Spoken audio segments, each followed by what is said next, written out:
ഇത് mass മോട്ടോഴ്സിന്നാണ്. Hero ഹോണ്ടയുടെ passion വണ്ടി നമ്മൾ വർക്കിന് കിട്ടിയിട്ടുണ്ട്.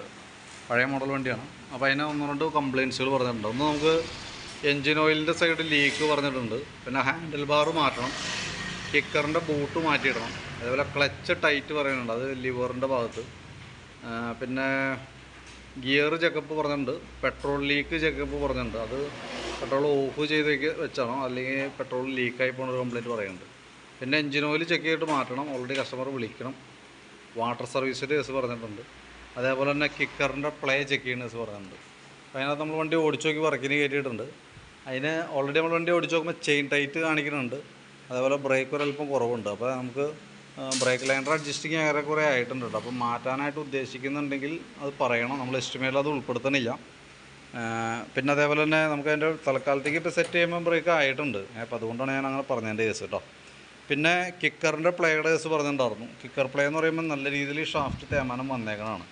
അപ്പോൾ കിക്കർ ബൂട്ട് ഇടുന്ന കേസും പറഞ്ഞിട്ടുണ്ട്. അപ്പോൾ നിലവിൽ കിക്കർ അസംബ്ലി മാറ്റേണ്ട ടൈമാണ്. കാരണം അത്യാവശ്യം നല്ല രീതിയിൽ ഉപയോഗിച്ച് പ്ലേ വന്നേക്കണം. ഈ കാണാം കേട്ടോ. ഇത് നമുക്ക് പ്രത്യേകിച്ച് ഒന്നും ചെയ്യാൻ പറ്റില്ല, മാറ്റി പുതിയത് വയ്ക്കാനാണ് പറ്റുള്ളൂ. ഹീറോ ഹോണ്ടയുടെ ഇപ്പോൾ ഈ മോഡൽ സ്റ്റീലിൻ്റെ ആണെങ്കിൽ ഓൾറെഡി നമുക്ക് കിട്ടാനുമില്ല. അതായത് പുതിയ മോഡൽ പാഷൻ പ്രോയ്ക്ക് വന്ന മോഡൽ കിക്കർ അസംബ്ലിയാണ് അവൈലബിൾ ആയിട്ടുള്ളത്.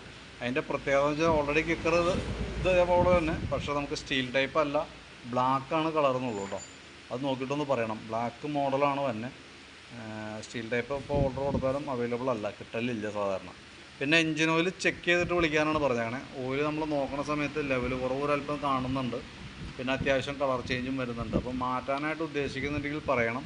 നമ്മൾ എസ്റ്റിമേറ്റ് ഇടണതിൽ കിക്കർ ഈ എൻജിൻ ഓയിൽ ഉൾപ്പെടുത്തുന്നില്ല. നമ്മൾ പറഞ്ഞിട്ട് അതനുസരിച്ചിട്ടാണ് നമ്മൾ എന്തെങ്കിലും ചെയ്യുള്ളൂ. പിന്നെ നമുക്ക് പറഞ്ഞാൽ വേറെ കേസ് എൻജിൻ സൈഡ് ഓയിൽ ലീക്കിൻ്റെ കേസ് പറഞ്ഞിട്ടുണ്ട്. എൻജിൻ ഓയിൽ ലീക്ക് നമുക്ക് ഈ സൈഡിൽ വരുന്ന ഫ്ലൈ വീലിൻ്റെ ഭാഗത്ത് ഓയിൽ സീൽ പോയേക്കണതാണ്. അപ്പോൾ നമുക്ക് ഈ കവർ അഴിച്ച് എന്തെങ്കിലും മാറ്റേണ്ടതായിട്ട് വരും. അപ്പോൾ എന്തെങ്കിലും നമുക്ക് ഓയിൽ ഊറ്റേണ്ടതായിട്ട് വരും. അപ്പോൾ കൂട്ടത്തേക്കൂടെ ഓയിൽ മാറ്റേണ്ടതാണ് നല്ലത്. ഈ സൈഡ് ഓയിൽ സീൽ വരുന്നുണ്ട്, ഓറിങ് വരുന്നുണ്ട്. പിന്നെ അത് ഇവിടുത്തെ ഈ പ്ലഗ് റബ്ബർ ഇത്ര ഐറ്റം മാറ്റി കഴിഞ്ഞാലാണ് ആ ലീക്കിൻ്റെ കേസ് റെഡി ആവുള്ളൂ. പിന്നെ പറഞ്ഞേക്കണ കംപ്ലയിൻറ്റ് പെട്രോൾ ലീക്കിൻ്റെ കേസ് പറഞ്ഞാണ്. പെട്രോൾ ലീക്ക് ഈ പറഞ്ഞിരിക്കുന്ന കാർബറേറ്ററുമായി ബന്ധപ്പെട്ട കംപ്ലയിൻ്റ് ആണ്. അതെൻ്റെ അഭിപ്രായത്തിൽ കാർബറേറ്റർ തൊടാതിരിക്കുന്നതാണ് നല്ലത്. പെട്രോൾ ലോക്ക് ചെയ്ത് ഉപയോഗിക്കുക. ഇനി അതല്ലെങ്കിൽ നമ്മൾ പിന്നെ കാർബറേറ്റർ അസംബ്ലി മാറ്റാൻ കണക്കാക്കി തന്നെ വേണം നമ്മൾ കാർബറേറ്റർ അഴിക്കാനായിട്ട്. കാരണം ഒന്നാമത് അത്യാവശ്യം പഴക്കമുണ്ട്. തന്നെയല്ല ഇപ്പോഴത്തെ പെട്രോൾ ഉപയോഗിക്കുന്നത് കൊണ്ട് തന്നെ കാർബറേറ്ററിൻ്റെ അടിഭാഗമൊക്കെ മൊത്തം ദ്രവിച്ച ഒരവസ്ഥയിലായിരിക്കും ഇരിക്കുക. അഴിച്ചു കഴിഞ്ഞാൽ ചിലപ്പോൾ ഇപ്പോൾ ഉള്ളതിനേക്കാളും ഡബിൾ ചിലപ്പോൾ തുറക്കുമ്പോൾ തന്നെ പെട്രോൾ പോകുന്ന രീതിയിലേക്ക് ആവും. അതുകൊണ്ട് കാർബറേറ്റർ അസംബ്ലി ഒന്നുപോലെ തൊടാതിരിക്കുക. അതല്ലെങ്കിൽ മാറ്റാൻ കണക്കാക്കിയിട്ട് അഴിക്കുക. കംപ്ലയിൻ്റ് ആണെങ്കിൽ കൈയോടെ മാറ്റി പുതിയത് വയ്ക്കുക. ആ രീതിയിൽ ചെയ്യണമായിരിക്കും കുറച്ചും കൂടി ബെറ്റർ. പിന്നെ ഹാൻഡിൽ ബാർ ചേഞ്ച് ചെയ്യേണ്ട കേസ് പറഞ്ഞിട്ടുണ്ട്. ഹാൻഡിൽ ബാർ നമുക്ക് കമ്പനി ഹാൻഡിൽ തന്നെ ഏകദേശം നമുക്ക് 450 രൂപ 460 രൂപ റേഞ്ച് വരും ഹാൻഡിൽ ബാർ അസംബ്ലി. ക്ലച്ചിൻ്റെ കേസ് പറഞ്ഞിട്ടുണ്ട്. ക്ലച്ച് കേബിൾ ഈ ഷോർട്ട് ഹാൻഡിൽ വെക്കുമ്പോൾ തന്നെ ഓൾറെഡി കേബിൾ വലിഞ്ഞു പോകും. അതാണ് സംഭവിച്ചാണ് കേട്ടോ. അപ്പോൾ ഹാൻഡിൽ ബാർ മാറ്റുമ്പോൾ കൂട്ടത്തേക്കിടെ ലിവറിനും പ്ലേ കാണിക്കുന്നുണ്ട്. ലിവർ നിലവിൽ ഈ സൈഡ് പ്ലേ വരും, പക്ഷേ ഇത് ഇച്ചിരി കൂടുതലാണ്. അപ്പോൾ ആ കേബിളും ആ ലിവറും മാറ്റിക്കഴിഞ്ഞാൽ ആ ഭാഗം ഓക്കെ ആയിക്കോളും. ഇതൊക്കെയാണ് മെയിനായിട്ടുള്ള കേസ് കേട്ടോ. അപ്പോൾ ഞാൻ അതിൻ്റെ വീഡിയോ അയച്ചു തരാം, എന്നിട്ടൊരു എസ്റ്റിമേറ്റ് പ്രിപ്പയർ ചെയ്യാം. അതിനകത്ത് ഞാൻ എസ്റ്റിമേറ്റിൽ എൻജിൻ ഓയിൽ ഉൾപ്പെടുത്തുന്നില്ല. അതേപോലെ തന്നെ എൻജിൻ ഓയിൽ ഉൾപ്പെടുത്തുന്നില്ല. അതേപോലെ ബ്രേക്കിൻ്റെ ലൈനർ എന്തെങ്കിലും മാറ്റാനായിട്ട് ഉദ്ദേശിക്കുന്നത് അതിൻ്റെ കേസ് പറയണം. കാർബറേറ്ററിൻ്റെ കേസ് നമ്മൾ അതിനകത്ത് ഉൾപ്പെടുത്തിയിട്ടില്ല. അപ്പോൾ അതൊക്കെ വീഡിയോ കണ്ടതിന് ശേഷം നോക്കിയിട്ട് പറയാം. ഞാൻ ബാക്കിയത്തെ അത്യാവശ്യം ഭാഗങ്ങൾ നമ്മളതിനകത്ത് ഉൾപ്പെടുത്തിയേക്കണത് ഞാൻ ജസ്റ്റ് ഒന്ന് പറയാം. ഒന്ന്, ഇതിനകത്ത് തന്നെ ഒരു ഓയിൽ സീലുണ്ട്, ഓറിങ്ങിൻ്റെ ഐറ്റം വരുന്നുണ്ട്, ഈ ഒരു പ്ലഗ് റബ്ബർ വരുന്നുണ്ട്. പിന്നെ നമുക്ക് അതിനകത്ത് വന്നേണ്ടത് ക്ലച്ചിൻ്റെ കേബിൾ ഉൾപ്പെടുത്തുന്നുണ്ട്. അതേപോലെ തന്നെ ക്ലച്ച് ലിവർ ഉൾപ്പെടുത്തിയിട്ടുണ്ട്, ഹാൻഡിൽ ബാർ ഉൾപ്പെടുത്തിയിട്ടുണ്ട്, കിക്കർ അസംബ്ലി ഉൾപ്പെടുത്തിയിട്ടുണ്ട്. കിക്കർ അസംബ്ലി പ്രത്യേകം ശ്രദ്ധിക്കുക, സ്റ്റീലിൻ്റെ അല്ല, ബ്ലാക്കാണ്. അപ്പോൾ അത് നോക്കിയിട്ട് വേണം റിപ്ലൈ തരാനായിട്ട് കേട്ടോ. അപ്പോൾ അത് അതിനകത്ത് ഉൾപ്പെടുത്തിയിട്ടുണ്ട്.